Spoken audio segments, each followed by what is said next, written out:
What's up? It's Andy, and I'm here to take on the house one final time on No House Advantage for this 2022-23 NFL season. We got this Super Bowl coming up, and I'm going to try to give you some picks that are going to help you net up to 21 times your money. That's how the Versus the House contest works on No House Advantage. You're going to see an assortment of player props. We're going to be picking from the Super Bowl game, but you can actually choose from all different sports. If you get 5 right, you're going to make 21 times your money. There are also pick'em contests. We're going to be submitting for the pick'em contest. That's a tournament-style contest where the more that you pick correctly, the higher you rise in the standings and get closer to that top prize. And now, if you go to No House Advantage using the link in the description of this video, they're actually going to match your first deposit up to $100. So you put in 100, you get 100, and then you try to, do what you can here with these picks that I'm about to give you during the Super Bowl. So once again, it's No House Advantage. It's fantasy and player props in a nice, simple, clean, easy-to-use platform. So what am I going to start for on this Super Bowl Sunday that we got coming up? One of my favorite guys that I've been riding with the Chiefs for the second half of the season. This is Isiah Pacheco. I'm going to take his rushing and receiving total combined.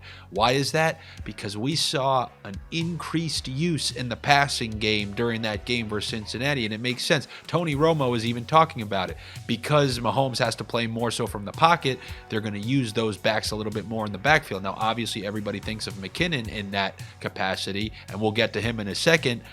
Isiah Pacheco caught way more passes than he normally does in the previous games that you saw, and he actually, I think, totaled over 40 or 50 receiving yards in that game versus Cincinnati. So when you combine that with his potential to bust one run, because he's shown that ability, I like the over on Isiah Pacheco rushing yards, and I will also take the over on Jerick McKinnon receiving yards.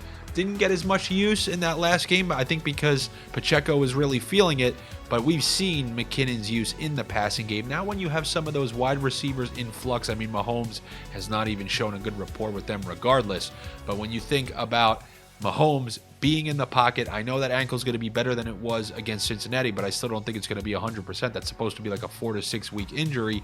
So if he's in the pocket, I'm expecting a lot of short passes, get it out of his hand, avoid that pass rush, which means a couple passes to Pacheco, McKinnon. I'm going to take the over on McKinnon's receiving yards.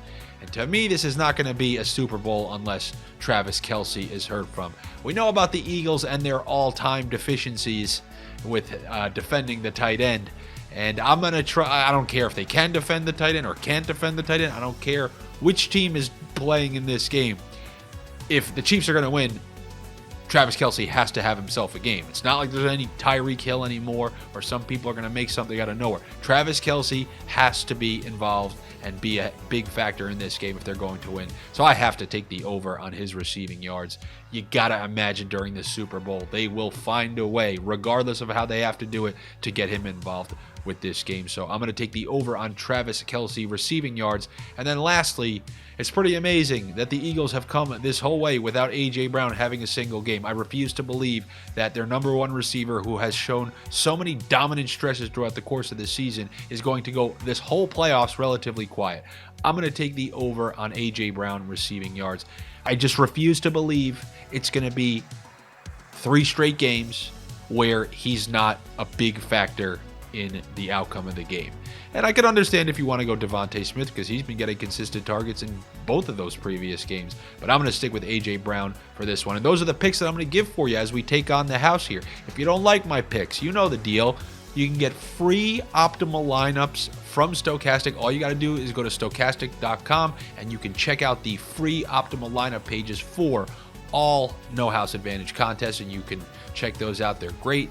If you're ever stuck, you need to pick. If you have 4 like I just gave you and you need 1 more, or you have 2 in your head and you need a tiebreaker, tie goes to the runner, which is over on stokastic.com. So definitely check that out, and I will be back with you as we try to knock some picks out in the pick'em contests and, who knows, maybe take first place. I'll see you then.